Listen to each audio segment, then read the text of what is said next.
there's this story, apocryphal perhaps.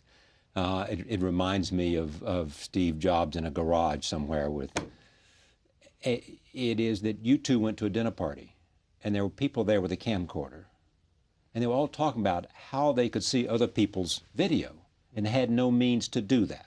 Is that right? Is that a correct story? Correct. It happened in January of 2005. It was up in my place in the city in San Francisco. And we were having a dinner party and people had digital cameras there and we were taking normal digital photos as well as movies.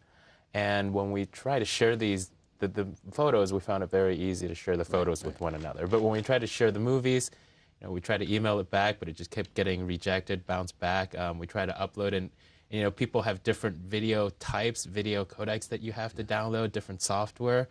So, we sort of took a look at, with all the digital cameras now, with phones being able to take movies, that this was going to be more and more of a problem for other people. And we try to make and simplify this process to make it as easy as possible to share these videos online. So what did you do?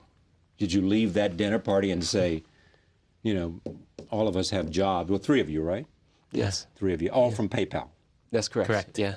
Did you walk out of that dinner party saying, there's a business here, there's a company here? Yeah, definitely. I mean, we started thinking, and, I think the YouTube has sort of gradually changed over time, but when we first started, it was just trying to share these clips with one another, and we started meeting actually in Chad's garage in Menlo Park. Back to the Apple store, but we actually have video clips of us sort of drawing. I think probably Wozniak was spending more time in the garage than Steve Jobs was. Yeah. And touching on our experience at PayPal, we saw the power of simplifying a process and giving everyone a solution.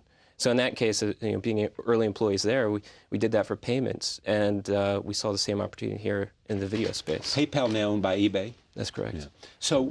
So you figured out, you went out and wrote some software, went out and got some venture capital. Once you got the site operating, who used it? And how fast did it grow?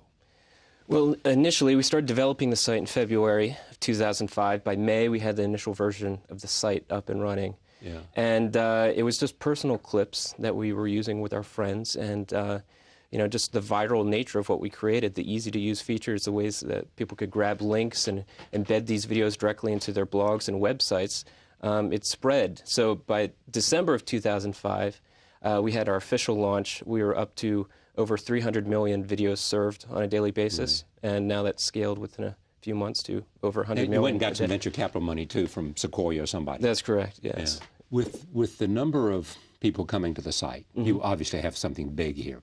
How big can it be? What do you have? Do you have any sense of how fast you can grow and whether you can maintain the level of this exponential growth you've had? Yeah, I mean, touching on our experiences again in the past, we have a team in place that's allowed us to have this architecture from day one, so we can scale and keep up with growth and keep that under control because we've built our own technology. And what would you like to see it become?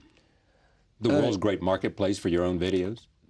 Yeah, in essence, yes. It's, we see ourselves building the next generation platform to serve media worldwide, and we're doing that with the system that we're getting in place. And is it fair to say that you believe that mainstream media cannot ignore this?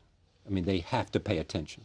Well, it's giving them a chance to get in front of a new audience. People are spending their time in different ways. They have choices now. It's beyond TV, they can play video games, they can be on cell phones, they can be on the internet. So it's about having an opportunity to get a piece of content in front of them, and we feel that's the best place to give them a chance to interact with that content and drive them back to the best experience, which would be on the TV or in the movie theater. What's the biggest success that you have witnessed in terms of someone putting together an album or a piece of an album and finding enormous receptivity so that all of a sudden they had a hit on their hands? Yeah, I mean, we've seen that on our site where users are creating music, uploading it, becoming discovered. We've had users sign record contracts. We had one user that was signed to Carson Daly Productions to develop a show. So this is now giving people a new opportunity to be seen, and that's what we see ourselves as doing is creating a stage for everyone to participate on. A stage for anybody with a video camera. Yeah, anyone.